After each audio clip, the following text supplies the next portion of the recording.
वेद व्यास जी कहते हैं महाराज हमारी समझ में नहीं आया। नारद जी अपने पूर्व जन्म की कथा बताने लगे। व्यास जी हम पूर्व जन्म में दासी के पुत्र थे। ध्यान से सुनिए, ये बड़ी प्यारी कथा है। हमारी माँ घर घरों में जाकर के काम करती थी, उससे भंडारा चलता था, भोजन चलता था। एक दिन गांव में संत पधारे चतुर्मास के व्रत के लिए। तो गांव के लोगों ने हमारे घर के बगल में ही संतों को ठहरा दिया और हमारी माता जी की सेवा संतों के चरणों में लगा दी। अब हम सेवा करने लगे। तो एक दिन संतों के साथ हमें ऐसा रंग चढ़ा कि उनके साथ ही रहने का भाव जग गया।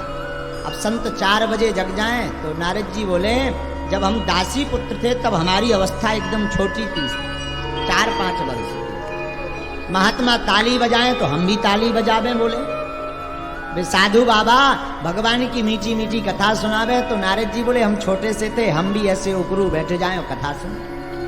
संत नृत्य करें तो हम भी नाचें, संत भोजन पावें तो जूठा प्रसाद हम भी पालें। तो देखिए संगत बड़ी ध्यान पूर्वक रखनी चाहिए। साधुओं की संगत करो, बुद्ध पुरुषों की संगत करो। और हमसे कोई पूछे, मैं जितने माता पिता यहाँ बैठे हैं मैं हाथ जोड़कर कहूं आप अपने बेटा व बेटी की संगत पर जरूर ध्यान दें। बेटा और बेटी अगर संगति करे तो ऐसी संगति करे कि जो भगवत भक्त हो गए। भगवत भक्त की अगर बेटा और बेटी संगत करेगा तो वो उसका मित्र ठाकुर की कथा में ले जाएगा, और अगर गंदे मित्र की अगर संगत करेगा तो पार्टियों में ले जाएगा और कहीं नहीं ले जाएगा। मेरी प्रार्थना है व्यासपीठ से जितने माता पिता ये जरूर देखें कि आपका बेटा और बेटी किसकी संगति करता। संगति करे तो मस्तक पर तिलक हो, मुख पर प्रभु का नाम रहे, साधु पुरुषों की मुख पर जबान पर चर्चा रहे। ऐसे व्यक्ति की अगर कोई संगत करेगा तो वो भी बुद्ध पुरुष साधु पुरुष ही तो बनेगा। तो देखो मैं प्रार्थना कर रहा हूं अपने बेटा और बेटी की संगति पर ध्यान दो। बेटा और बेटी की संगति किसी भगवत भक्त के साथ हो। नारद जी कहते हैं हमारा पूर्व जन्म में संगति साधु संतों के संग हो गई। तो व्यास जी संत 4 महीने तक रहे और हमें लगन लग गई संतों की। तो जब संत जाने लगे तो हम भी जाने लगे। हम जाने लगे तो संतों ने पूछा कहाँ जा रहे हो बेटा। तो हमने जवाब दिया, व्यास जी हमने जवाब दिया कि हम तो आपके साथ चलेंगे, हम तो आपके साथ कथा सुनेंगे, भजन करेंगे। तो संतों ने कहा बेटा अपनी माँ से पूछ कर आओ, माता जी तुम्हारी कह दें तो हम तुम्हें ले चलेंगे। नारद जी बोले हमें ये तो पता था कि हमारी माँ हमें आज्ञा देने वाली नहीं है।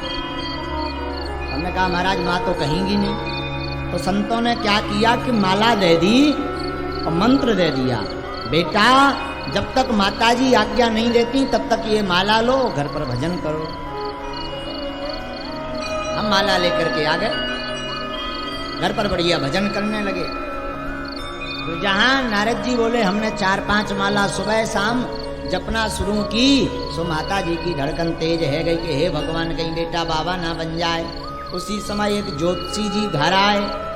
तो ज्योतिषी के पांव पकड़ करके हमारी मैया बोली व्यास जी महाराज और तो आपकी कृपा से सब कुछ बढ़िया है, अब तो हमारे छोरा को ब्याह हो जाए, रुनक ढुनक करती हुई छोटी सी दुल्हनिया घर में आ जाए, बस आनंद आ जाएगा। अब हमने विचार किया हे भगवान शादी से बचाओ। तो भगवान ने कृपा भी कर दी। बोले क्या कृपा हुई? बोले मैया शाम को एक गौशाला में गई और गौशाला में गौ माता का गोबर बटोर रही थी। तब तक एक काले नाग ने डस लिया और नाग के काटने से मैया मर गई। जब मैया मर गई तो हमें गांव वालों ने बताया लाला तेरी मैया मर गई। तो नारद जी बोले हमें बड़ी खुशी भई, भगवान को धन्यवाद दिया, जय हो आपने जल्दी सुन ली। नारद जी बोले महाराज हमें इतनी खुशी हुई कि मन हुआ 2-4 ठुमका लगा लें, पर विचार किया कि लोग क्या सोचेंगे कि माँ के मरने पे ये नाच रहा। तो अपने आप को संभाला।